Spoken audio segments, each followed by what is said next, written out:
Good morning बच्चों 9th कक्षा के अंतर्गत हमारा हिंदी व्याकरण में अलंकार टॉपिक चल रहा है। तो बच्चों अलंकार भाग 1 के अंतर्गत हमने अलंकार का जो अभिप्राय होता है, अर्थ जो होता है उसे जाना, साथ में अलंकार की 2 परिभाषाएं देखी और फिर उनके प्रकार देखे। तो बच्चों अलंकारों के अर्थ के अंतर्गत जैसे पिछली कक्षा में हमने देखा कि अलंकार शब्द का अर्थ होता है आभूषण, जो अलंकृत करता है, शोभा बढ़ाता है।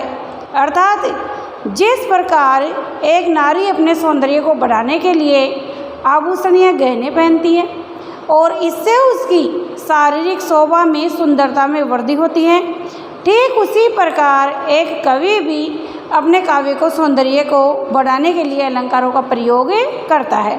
फिर बच्चों हमने 2 परिभाषाएं देखी, जिसमें संस्कृत के आचार्य दंडी ने कहा काव्य शोभानकारान धर्मालंकारान प्रच्छते, काव्य की शोभा में वृद्धि करने वाले जो तत्व होते हैं, जो उपादान होते हैं, उन्हें ही अलंकार कहते हैं। इसके बाद में बच्चों हमने प्रकारों के बारे में चर्चा की और प्रकार में हमने देखा कि जब अलंकारों को वर्गीकृत करते हैं तो अलंकार 3 प्रकार के होते हैं, शब्दालंकार, अर्थालंकार और उभयालंकार। और इन तीनों की ही परिभाषाएं देखी और उदाहरण भी देखे। शब्दालंकार में बच्चों हमने देखा कि जहाँ कवि अपने कौशल से, अपने चातुर्य से शब्द के माध्यम से चमत्कार लाता है तो वहाँ शब्दालंकार, जब वह अर्थ के माध्यम से चमत्कार लाता है तो वहाँ अर्थालंकार, और जब चमत्कार शब्द और अर्थ दोनों पर निर्भर होता है, आधारित होता है, तो वहाँ उभय अलंकार होता है। तो इस प्रकार बच्चों भाग नंबर 1 में हमने अलंकार के बारे में काफ़ी जानकारी प्राप्त की। अब बच्चों आपके सिलेबस में NCERT के पाठ्यक्रम अनुसार कुछ अलंकार दिए गए हैं, जिसमें कुछ तो शब्दालंकार है, कुछ अर्थालंकार है और कुछ उभय अलंकार से लिए गए अलंकार है। तो हमारा जो पाठ्यक्रम है उसके अंतर्गत जो अलंकार हैं उनको हम अपनी इन कक्षाओं में जानते हैं। तो बच्चों आज के अलंकार भाग 2 की जो हमारी वीडियो कक्षा होने जा रही है उसमें हम अलंकार के अंतर्गत अनुप्रास के बारे में जानेंगे, अनुप्रास अलंकार के बारे में जानेंगे। तो बच्चों ब्लैक बोर्ड पर, श्याम पट पर आपको अनुप्रास अलंकार के बारे में काफ़ी कुछ लिखा हुआ दिख रहा होगा। अनुप्रास के बारे में बच्चों में पहले आपको बता देती हूँ कि अनुप्रास एक शब्दालंकार है। अनुप्रास क्या है? एक शब्दालंकार है, क्योंकि यह हम कहें कि इस अलंकार में कवि अपने कौशल से या चमत्कार से शब्द के माध्यम से काव्य की शोभा में वृद्धि करता है, या कवि का जो कौशल या जो चमत्कार होता है वो शब्द के ऊपर निर्भर करता है, तो वहाँ पर शब्दालंकार होता है। और अनुप्रास जो अलंकार है वह बच्चों शब्दालंकार का ही एक भेद है। तो बच्चों आपके सिलेबस में अनुप्रास और यमक 2 अलंकार दिए गए हैं, जो दोनों ही शब्दालंकार भेद के अंतर्गत आते हैं। अब बच्चों हम अनुप्रास की परिभाषा देखते हैं।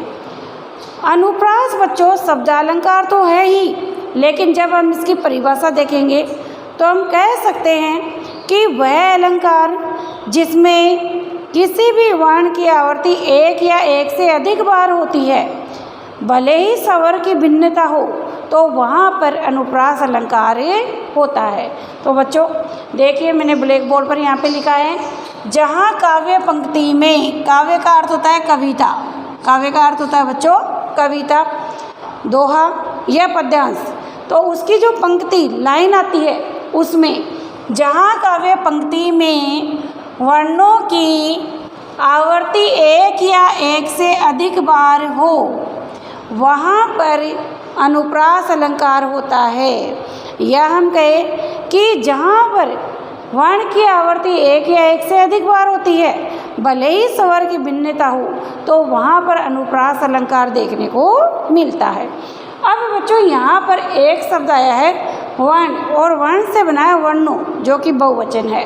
तो मैं थोड़ा सा आपको बता देना चाहती हूँ कि वर्ण जो होते हैं उनकी आवृत्ति होती है, और आवृत्ति का अर्थ होता है रिपीटेशन, बार बार आना, बार बार उसका दोहराना या दोहराव होना, उसे ही बच्चों आवृत्ति कहते हैं। तो अनुप्रास में वर्ण या वर्णों की आवृत्ति एक या एक से अधिक बार होती है, कई बार होती है, और उसमें स्वरों की भिन्नता भी हो सकती है, तो वहाँ अनुप्रास अलंकार देखने को मिलता है। लेकिन बच्चों वर्ण कहते किसे हैं, तो आप सभी जानते हैं, क्योंकि आप सभी 6, 7, 8 जो कक्षा है वो पास आउट करके आए हैं। तो आप सभी को पता है कि हमारे हिंदी वर्णमाला में वर्ण 2 प्रकार के होते हैं, स्वर और व्यंजन। तो स्वरों की संख्या हमारे यहाँ पर 11 है, व्यंजनों की संख्या हमारे यहाँ पर 33 है। तो हमारी हिंदी वर्णमाला में कुल 44 वर्ण हमें देखने को मिलते हैं।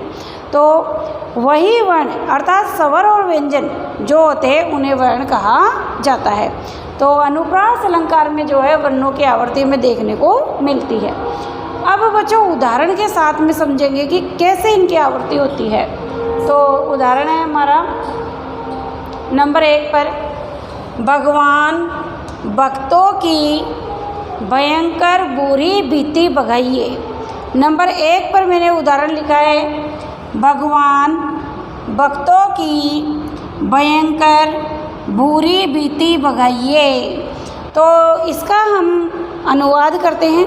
तो बच्चों आप देख रहे होंगे भगवान के बाद में यहाँ पर विस्मयादिबोधक चिन्ह का प्रयोग हुआ है, क्योंकि इसमें प्रार्थना की गई है, भगवान से निवेदन किया गया है कि हे भगवान, हे ईश्वर, आपके जो भक्त हैं, आपके जो शिष्य हैं, भक्त हैं, उनका जो डर है, मन के अंदर जो खौफ बैठा हुआ है, उस डर को आप दूर कीजिए, उन्हें भगा दीजिए। तो बच्चों अब इसमें हम देखते हैं कि अनुप्रास अलंकार कैसे है। यहाँ पर आप देखेंगे हमारा शब्द आया है भगवान। कौन सा शब्द आया है? भगवान। यहाँ पर हमारा भय आया है, भय भालू वाला आया है, ठीक है। नंबर 2 पर हमारा शब्द आया है भक्तों। फिर यहाँ पर हमारे भय की आवृत्ति हुई है, फिर से यहाँ पर हमारा भय आया है। फिर हम देखते हैं कि भयंकर। फिर हम देखेंगे नंबर 3 पर पुनः एक बार आवृत्ति हुई है, भय भालू वाला फिर से आया है। फिर नंबर 4 पर बुरी भीति भगाइए।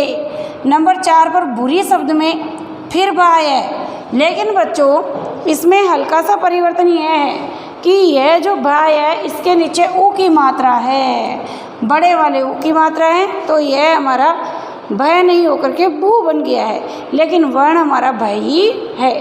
फिर यहाँ पर हमारे भीति शब्द आया है। भीति का अर्थ होता है डर, डर या खौफ या भय। अब भीति में जो भय आया है उसके छोटे ही की मात्रा लगी हुई है, तो यह हो गया भी। अब भले ही ये भी हो, लेकिन भय तो इसमें ही है क्योंकि इसके छोटे ही की मात्रा लगी हुई है।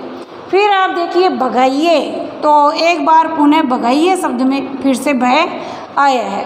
तो बच्चों आप देखिए, भगवान भक्तों की बुरी भीति भगाइए।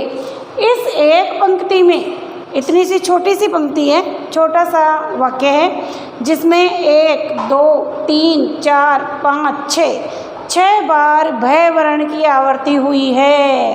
लगभग ये पूरे अच्छे से देखने पे पता चलता है भय जो वर्ण है हमारा वो 6 बार आया है।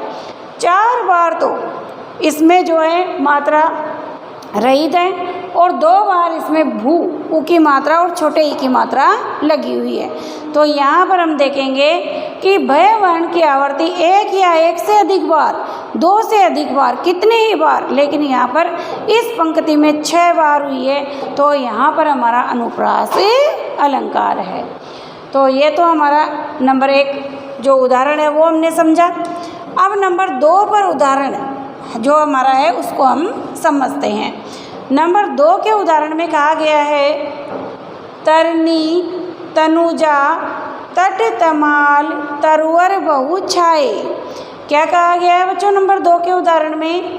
तरनी, तनुजा, तट तमाल तरुवर बहु छाए। तरनी यानी नदी के, तट यानी किनारा, नदी के किनारे, तमाल, तमाल एक वृक्ष का नाम है बच्चों, पेड़ का नाम है। तमाल के तरुवर, तरुवर जो है वह वृक्ष शब्द का पेड़ का पर्यायवाचक है। तरुवर का अर्थ है पेड़, बहु यानी बहुत सारे, छाए यानी छाए हुए हैं। यानी नदी के किनारे तट पर जो है बहुत सारे तमाल के वृक्ष छाए हुए हैं, लगे हुए हैं, उनकी छाया चारों तरफ फैली हुई है। अब यहाँ पर आप देखेंगे बच्चों तरनी, तनुजा, तट तमाल, तो हमें तय तय कई बार देखने को मिल रहा है। जैसे कि तरनी, तरनी में यहाँ पर त आ गया, तो नंबर 1 पर तरनी शब्द में ही तय देखने को मिला। नंबर 2 तनुजा, तनुजा में फिर यहाँ पर हमारा त आ गया, तो 2 बार आवर्ती हुई। फिर तट, तट का अर्थ था किनारा, फिर यहाँ पर हमारा त आ गया, 3 बार आवर्ती हो गई। फिर तमाल, तमाल में फिर हमारा त आ गया 4 बार। फिर तरुवर, तरुवर में फिर हमारा यहाँ पर त आ गया 5 बार। बहुत छाए यानी बहुत सारे छाए हुए हैं। तो बच्चों आप देखेंगे तरनी, तनुजा, तट तमाल तरुवर बहु छाए, 1 2 3 4 5, 5 बार तय वर्ण की आवर्ती हुई है। तो यहाँ पर हमारे तय वर्ण की आवर्ती 1 या 1 से अधिक कई बार हुई है, यहाँ पर 5 बार हुई है। तो यहाँ पर हमारा जो है अनुप्रास अलंकार है। कौन सा अलंकार है बच्चों? अनुप्रास अलंकार विद्यमान है। अब नंबर 2 के बाद में नंबर 3 का उदाहरण हम समझते हैं। नंबर 3 के उदाहरण में लिखा है उसकी मधुर मुस्कान किसके हृदय तल में ना बसी। ये जो वाक्य है, सेंटेंस है, वो बच्चों प्रेयसी के प्रियतमा के संबंध में कहा गया है। और इसमें कहा गया उसकी मधुर मुस्कान किसके हृदय तल में ना बसी, अर्थात जो प्रेयसी है उसकी छवि जो है, उसका रूप है, जो सौंदर्य है, वह किसके हृदय में समाया हुआ नहीं है, अर्थात सभी उसे चाहते हैं, पसंद करते हैं, ये कवि बता रहा है। अब हम यहाँ पर देखते हैं कि कौन सा वर्ण है जिसकी आवर्ती बार बार हो रही है। उसकी ऊ यहाँ पर आगे कहीं नहीं दिख रहा है। स हमें 2 बार दिख रहा है, लेकिन वो 2 और 3 बार है, तो स वर्ण भी है। फिर क वर्ण की भी आवर्ती हुई है। फिर यहाँ पर हम देखेंगे मैं वर्ण की भी आवर्ती हुई है। तो यहाँ पर हम देखेंगे उसकी, तो यहाँ पर हम देखेंगे क नंबर 1 पर। नंबर 2 पर हमारा मैं, मधुर शब्द में जो मैं आया है उसकी भी हमें आवर्ती देखने को आगे मिलेगी। अब आगे नंबर 3 पर हमारा शब्द है मुस्कान। तो मुस्कान में मैं जो है उसके छोटे ऊ की मात्रा है, लेकिन वर्ण तो हमारा मैं ही है। और परिभाषा में भी यही कहा गया कि जब एक ही वर्ण की आवर्ती 1 से अधिक बार हो, भले ही स्वरों की भिन्नता हो। तो देखो बच्चों मैं में है मिला हुआ है, आगे स्वर की भिन्नता यह है कि मैं के नीचे ऊ की मात्रा लग गई है, तो यह मुँह हो गया है, लेकिन वर्ण हमारा मैं ही है। तो इसकी पुनः 2 बार आवर्ती हुई है, 2 बार प्रयोग हुआ है। फिर यहाँ पर देखेंगे हम क, अब क में मात्रा जो है आ की लगी हुई है, तो यह बन गया हमारा का। फिर यहाँ पर हमारा क और इसमें छोटे ई की मात्रा लगी हुई है, तो यह बन गया की। तो इस तरीके से आगे हृदय तल में ना बसी, इनमें हमें किसी का भी जो है रिपीटिशन देखने को नहीं मिल रहा है। तो बच्चों उसकी मधुर मुस्कान किसके हृदय तल में ना बसी, इस वाक्य में हमें, इस सेंटेंस में हमें क और मैं वर्ण की आवर्ती 2 बार, 2 से अधिक बार, जैसे क तो 3 बार आ गया है और मैं 2 बार आ गया है, 2 बार आवर्ती देखने को मिलती है। तो हमारा यहाँ पर जो अलंकार है वो अनुप्रास अलंकार है। इसके बाद में नंबर 4 का उदाहरण हम समझते हैं। नंबर 4 का जो उदाहरण है वो इस प्रकार से है बच्चों, विश्वशालिनी विश्वपालिनी दुख हरती है, भय निवारणी शांति कारिणी सुख करती है। यह जो है ईश्वर के संबंध में भी हो सकता है, जो प्रकृति का संचालन करता है उसके संबंध में भी हो सकता है। तो बच्चों इसमें कहा गया है विश्वशालिनी। अब हम देखेंगे कि कौन सा ऐसा वर्ण है जो एक से अधिक बार आया है। तो यहाँ पर देखेंगे वी, वह वक वाला छोटे की मात्रा है, तो यहाँ पर वी वह इसकी आवर्ती हुई है। यहाँ पर विश्व में दोबारा वह आया, 2 बार आवर्ती। फिर यहाँ पर वापस से वह आया छोटे की मात्रा, तो यह हो गया वी। फिर यहाँ वापस से वह आया है, क्योंकि यहाँ पर विश्व विश्व 2 बार आया है, तो हमारा अपने आप ही वह वक वाला जो है उसकी जो आवर्ती है वो 4 बार यहाँ तक हो गई है। आगे हम देखते हैं दुख हरती है, भय निवारणी शांति कारिणी सुख करती है। तो यहाँ पर हमें अंतिम लाइन में जो है वह वर्ण की आवर्ती 4 बार देखने को मिल रही है। अब इसमें बच्चों वह जिसमें ए मिला है वह तो 2 बार आया है, किंतु वह वक वाला जिसके छोटी की मात्रा लगी हुई है वह भी 2 बार आया है।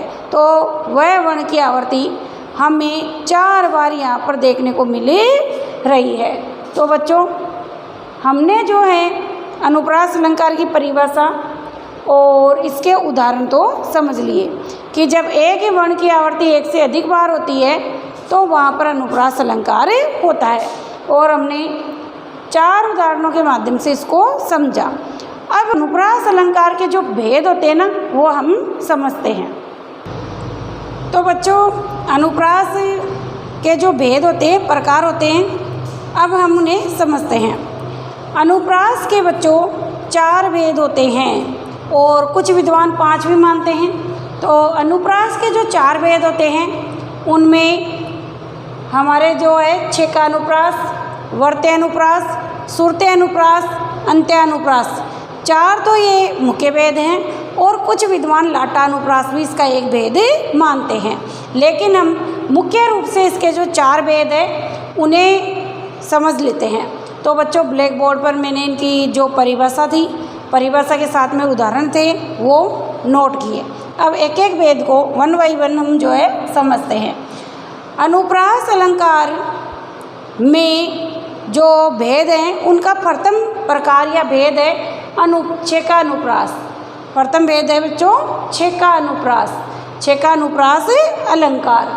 छेका अनुप्रास अलंकार के अंतर्गत जब एक या एक से अधिक वर्णों की आवर्ती केवल एक बार ही हो, अर्थात छेका अनुप्रास के अंतर्गत यह होता है कि जब एक या एक से अधिक वर्णों की आवर्ती एक बार ही हो या एक से अधिक 2 बार हो, उससे ज़्यादा नहीं हो, तो वहाँ पर बच्चों छेका अनुप्रास अलंकार या छेका अनुप्रास अलंकार होता है, वह हमें देखने को मिलता है। तो इसमें आपको ध्यान रखना है एक या एक से अधिक बार, ये बात आपको ध्यान रखनी है। इसका उदाहरण है कानन कठिन भयंकर भारी। क्या कहा गया है? कानन कठिन भयंकर भारी। कानन का अर्थ होता है जंगल। कानन कठिन भयंकर भारी। अब देखो यहाँ पर बच्चों क कानन में आया का, कानन तो का, कठिन में फिर क, तो हमारा पहला तो हुआ का और क।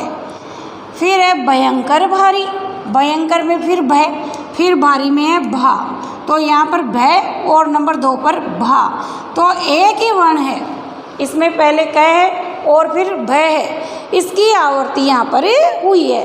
तो जब एक ही वर्ण की आवर्ती एक या एक से अधिक मात्र 2 बार हो तो वहाँ पर अनुप्रास का छेका अनुप्रास भेद होता है। तो यहाँ पर हमें बच्चों कानन कठिन भयंकर भारी में क और भय वर्ण की आवर्ती देखने को मिलती है।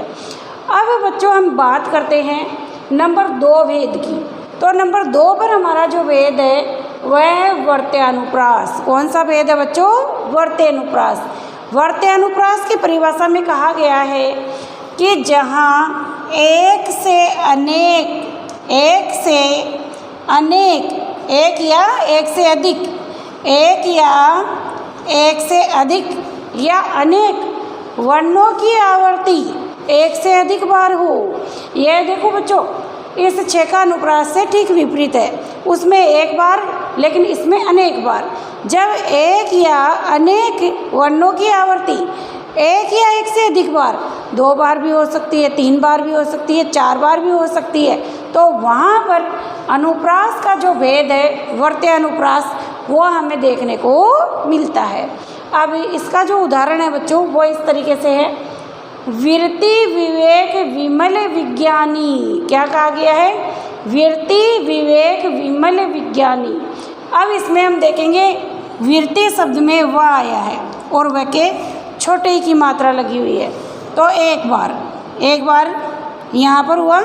नंबर 2 पर विवेक शब्द आया है हमारा, विवेक में फिर वह आया है और ई की मात्रा लगी हुई है, तो 2 बार वी की आवर्ती। फिर इसके बाद में हम देखते हैं विमल शब्द का अर्थ था शुद्ध। विमल में फिर वह आया है और फिर ई की मात्रा लगी हुई है, 3 बार आवर्ती हो गई है। फिर इसके बाद में विज्ञानी में फिर हमारे यहाँ पे वह आया है और ई की मात्रा लगी हुई है, तो फिर यहाँ पर इसकी आवर्ती हुई है। तो देखिए बच्चों, आप नंबर 1, 2, 3, 4 वह वक वाले जिसके छोटी ई की मात्रा लगने से वो वी बना है, इसकी हमारी लगभग 4 बार आवर्ती हो गई है। तो जब एक ही वर्ण की आवर्ती एक या एक से अधिक बार, कितनी ही बार, अनेक बार हो, तो वहाँ पर वर्त्य अनुप्रास अलंकार होता है। तो बच्चों 6 का अनुप्रास और वर्त्य अनुप्रास को हमने जाना। अब हम जानते हैं सुरते अनुप्रास अलंकार।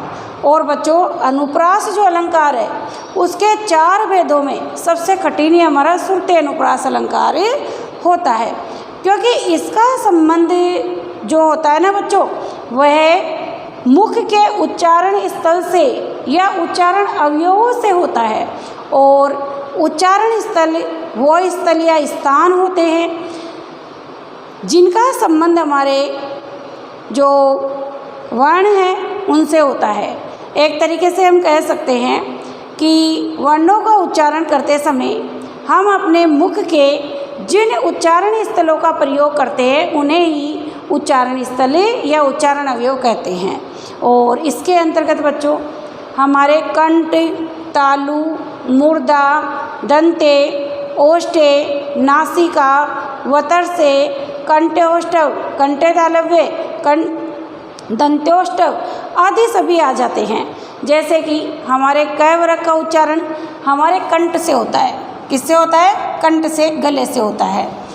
और इसी तरह हमारे ट वर्ग का उच्चारण हमारे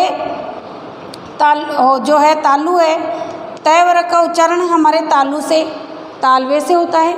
इसी तरह हमारे ट वर्ग का उच्चारण हमारे मूर्धा से होता है। तो इस तरीके से बच्चों सबके उच्चारण स्थान भिन्न भिन्न होते हैं, तो जहाँ से इनका उच्चारण होता है वही उच्चारण स्थल कहलाता है। जैसे कि मान लो हमारा क वर्ग है, हम लेते हैं क, ख, ग, घ, उड़, ये हमारे 5 है। अब इन 5 जो हमारे ये व्यंजन हैं वो हिंदी वर्णमाला में 5 व्यंजन बच्चों क वर्ग के अंतर्गत आते हैं। किस वर्ग में आते हैं? क वर्ग में। और जब इनका उच्चारण करते हैं तो हमारे मुख के अंतर्गत हमारा जो कंठ है, गला है, वहाँ से वायु जो है होकर निकलती है। तो इनका जो उच्चारण स्थल होता है बच्चों वो कंठे हमारा गला कहलाता है। तो इसी तरह हमारी जो सारी जो वर्णमाला है, स्वर और व्यंजन है, उन सभी के बच्चों उच्चारण स्थान है, उच्चारण अवयव है। तो इसीलिए हमारा जो अनुप्रास अलंकार का जो भेद है बच्चों, इसमें सुरते अनुप्रास का संबंध उच्चारण स्थलों से है। जैसे कि जहाँ ऐसे वर्णों की आवर्ती हो जो मुख के एक ही उच्चारण स्थान से उच्चारित हो, वहाँ पर सुरते अनुप्रास अलंकार विद्यमान होता है।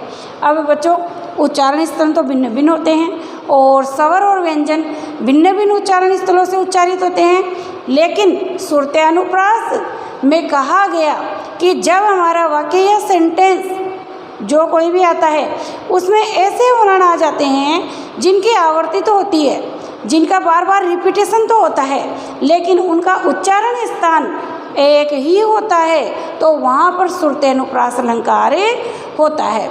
जैसे कि मान लो कै वर्ग आ गया, तो कै वर्ग के कै, खे, गे, घे, ढे, ये पांचों जो हमारे व्यंजन हैं, पांचों जो वर्ण हैं, इनका उच्चारण स्थान जो है हमारा कंठे होगा, क्योंकि इनका उच्चारण कंठ से होता है। अब हम ले लें कि हमारा तय वर्ण है, तय, थे, दे, धे, ने, ये हमारे पांचों जो है, पांचों जो व्यंजन हैं वो दंते में आते हैं, तो इनका उच्चारण स्थान दंते हैं। इसी तरह हमारा टय वर्ग है वो मूर्धा में चला जाएगा, इसी तरह हमारा पय वर्ग है वो अष्टय में चला जाएगा। तो कहने का तात्पर्य है कि वर्णों का उच्चारण करते समय जो भी वर्ण आए हैं उनका उच्चारण स्थल एक ही होना चाहिए। कंठ वाले हैं तो कंठी होना चाहिए, तालु वाले हैं तो तालु ही होना चाहिए, उसे ही सुरते अनुप्रास अलंकार कहा जाता है। जैसे कि दीनांत था वे दीनानाथ डूबते, दिन का अंत होता जा रहा था और दीनानाथ दिन के स्वामी अर्थात जो सूर्य थे वो डूब रहे थे, वो अस्त होने को जा रहे थे। अब यहाँ पर हम देखेंगे बच्चों, पहले तो यह देखते हैं कि कौन सा ऐसा वर्ण है जो बार बार आया है। उच्चारण स्थान तो हम बाद में देखेंगे, पहले हम वर्ण की आवृत्ति ही देख लेते हैं।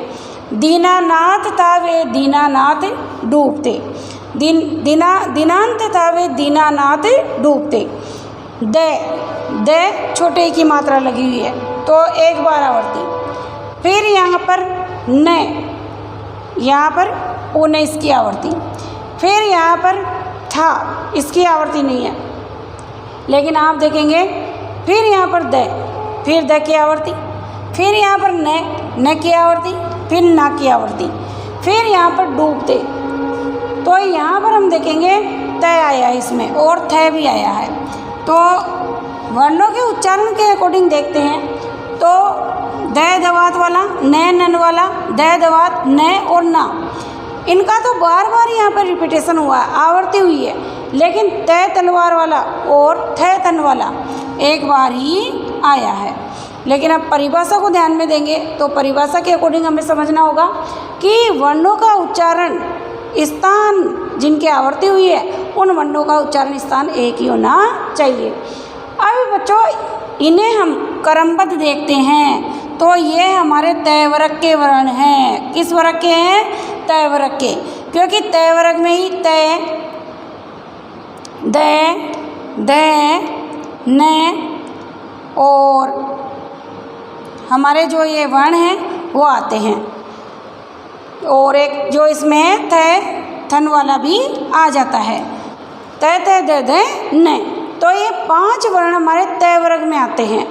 अब इन पांचों का ही जो उच्चारण स्थान है बच्चों वो हमारा तालु है, तालवा है। परिणाम स्वरूप एक ही उच्चारण स्थान से उच्चारित होने वाले वर्णों का, व्यंजनों का इस सेंटेंस में, इस उदाहरण में प्रयोग हुआ है। तो इसका उच्चारण स्थान हमारा जो है बच्चों हमारा तालव्य है, और एक ही उच्चारण स्थान से उच्चारित होने वाले वर्ण आ जाने के कारण हमें यहाँ पर सुरते अनुप्रास अलंकार देखने को मिलता है। तो आपको इतना ही ध्यान रखना है कि जब एक वर्ण की आवर्ती एक या एक से अधिक बार हो लेकिन उनका उच्चारण स्थान एक हो तो वहाँ पर सुरते अनुप्रास अलंकार होता है। आगे देखते हैं अंत्य अनुप्रास। अंत्य अनुप्रास में कहा गया है छंद के चरणों के अंत में जहाँ एक समान वर्णों का प्रयोग हो। अंत्य अनुप्रास में क्या कहा गया? छंद के चरणों के अंत में जहाँ एक समान वर्णों का प्रयोग हो वहाँ पर अंत्य अनुप्रास अलंकार होता है। अब इसे उदाहरण के माध्यम से समझते हैं। काली काली अलकों में आलस मदनत पलकों में। काली काली अलकों में, काले काले जो घुंघराले बाल है, और बाल से बहुवचन बना बालों, अलग जो होते हैं बालों को कहते हैं, लटों को कहा जाता है, घुंघराली लटों को कहते हैं। आलस मदनत पलकों में, आलस से छाई हुई पलकों में अर्थात आँखों में। तो यहाँ पर काली काली अलकों में आलस मदनत पलकों में। अब यहाँ पर देखेंगे हम बच्चों अलग और अलग से बना अलको में, यहाँ पर शब्द आया है छंद के चरण के अंत में। दूसरी पंक्ति में आया है पलकों में, तो अलकों में पलकों में जब हम उच्चारण करते हैं तो इसका उच्चारण होगा अलकों में पलकों में। तो एक ही समान वर्णों का प्रयोग हुआ है। आगे देखिए यहाँ पर लको और पीछे हैं पको छोड़ देने पर लको और में यहाँ पर आया है। तो जब छंद के चरण में वर्णों की आवृत्ति हो और वो एक समान हो तो वहाँ पर हमारा जो भेद है अंत्यानुप्रास वो होता है। तो बच्चों आज की वीडियो कक्षा में हमने भाग 2 के अंतर्गत अनुप्रास के बारे में जाना कि जब एक या एक से अधिक वर्णों की आवृत्ति, जब एक ही वर्ण की आवृत्ति एक या एक से अधिक बार हो तो वहाँ पर अनुप्रास अलंकार होता है। और अनुप्रास के कई उदाहरण देखें, जैसे भगवान भक्तों की भयंकर बुरी बीती बगाई है तो वह वर्ण की आवृत्ति कई बार हुई है तो अनुप्रास है। इसी तरह फिर हमने भेद जाने कि अनुप्रास के 4 भेद होते हैं, अंत्यानुप्रास, वर्त्यानुप्रास, छेकानुप्रास और फिर इसके अंतर्गत सुरत्यानुप्रास। और चारों भेदों को हमने उदाहरणों के साथ में अच्छी तरीके से जाना और समझा। तो बच्चों भाग 1 के बाद में हमारी भाग 2 की आज की जो कक्षा संपादित हुई है इसकी आप अच्छी तरीके से इस वीडियो कक्षा को देख करके अलंकार को समझेंगे और इसे अपने हिंदी के रजिस्टर में भी लिखकर याद करेंगे।